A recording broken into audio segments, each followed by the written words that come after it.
It can be a surprising and perhaps tender transition going from full-time mom to empty nester. In fact, one viewer wrote in and asked us this: what do I do when my kids say they don't need me anymore? Well, when your young dependent kids turn into independent adults like this viewer, you may be feeling a little lost. Life coach Allie Hill wants to help you move forward with courage and with confidence. She joins me in studio. Allie, it's great to have you. Thanks for being here. Thanks, Brooke. I so admire, I was telling you during the commercial break, I so admire the narrative, the meaningful narrative that you're creating and carving out in this topic space and the community that you've created around this idea of empty nesthood, because it isn't easy. What strikes you when you hear that viewer question? Well, what do I do when my kids don't need me anymore, Allie? Well, so many things. First of all, I want to, let your viewers know it's so common. I'm starting to hear this more and more often, that maybe the kids think they don't need, the kids think that they don't need their parents, but it's just not in the same way.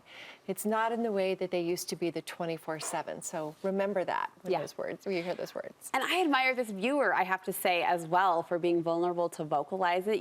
It's an age thing for sure, but as I step into the role that I remember my mom playing, and as I watch her step into the role I remember my grandma playing, I find myself thinking, like, women for generations, I believe, have probably struggled with this transition more than they ever felt like they could vocalize. And now, thanks in part to communities like yours and topics and conversations I hope like this, women are feeling like they can say, this is hard, this is a tough transition. Absolutely. I think you're right. I think that stiff upper lip was a thing that our parents and our grandparents did. And no, I mean, parents are now able to say, hey, I need some help. What did you do? What can I do moving forward? And it's the balancing act. We're raising kids, but they're still kids. Yes. You say one of the first things you can do if you find yourself in this situation is to be patient and pause. Yes. If you think that you can have a conversation with your child, make sure you take a breath and do a check-in. Is this a good time? Is this a good time for you? Are you in the right headspace? Is your child? I always say, think of the 3 C's: be calm, be curious, be clear. But you're proposing a formal conversation, like engaging your child in this transition. Like, what does this look like for me?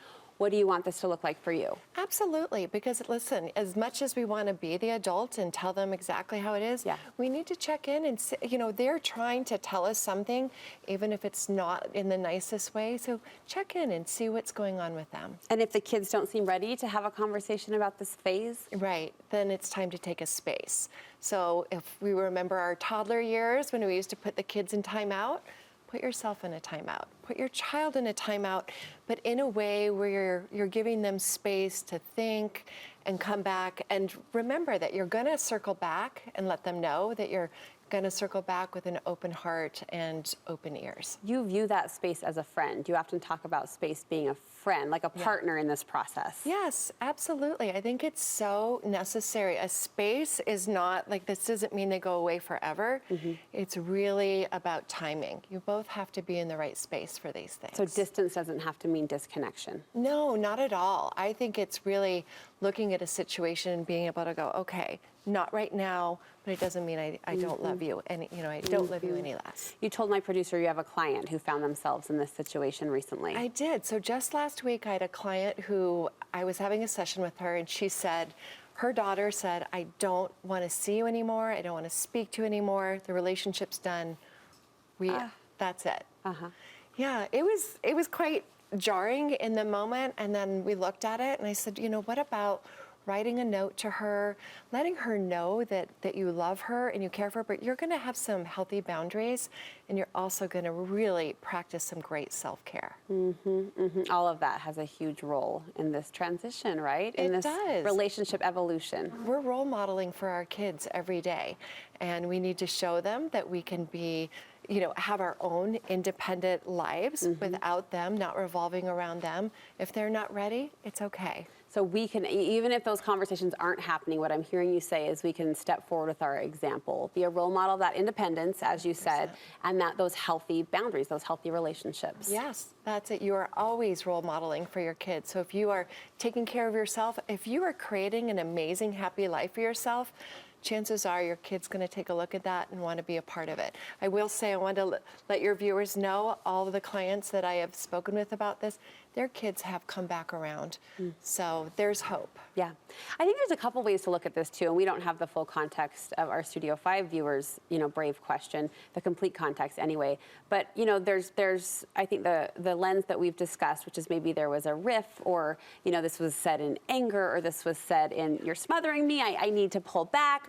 I also think that there potentially could be a tender side of this, like, Mom, like a softer approach to, I'm good, and that can sting in a different way. It does. What are your words, Allie, to a mom, if it were coming from maybe a softer place, that just finds themselves a little lost with that space, that finds themselves saying, okay, the reality is my child doesn't need me anymore, and that leaves me with a lot to grapple with and to cope with. Then I think it's time to be the adult. Remember who's the adult in the relationship. Yes. Sometimes kids say mean things.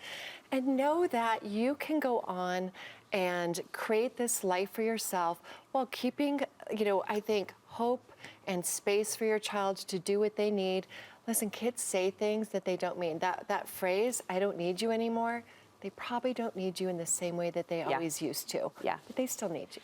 Do you think it's a dramatic reach or a stretch to compare this empty nest phase or transition to like a grieving process? Is that dramatic? Yes. No. I would like to say it is, but no. We talk about, in my community, grieving all the time. You're grieving the loss of the 24/7 motherhood parent. You did everything for them, and now all of a sudden, here's the rub.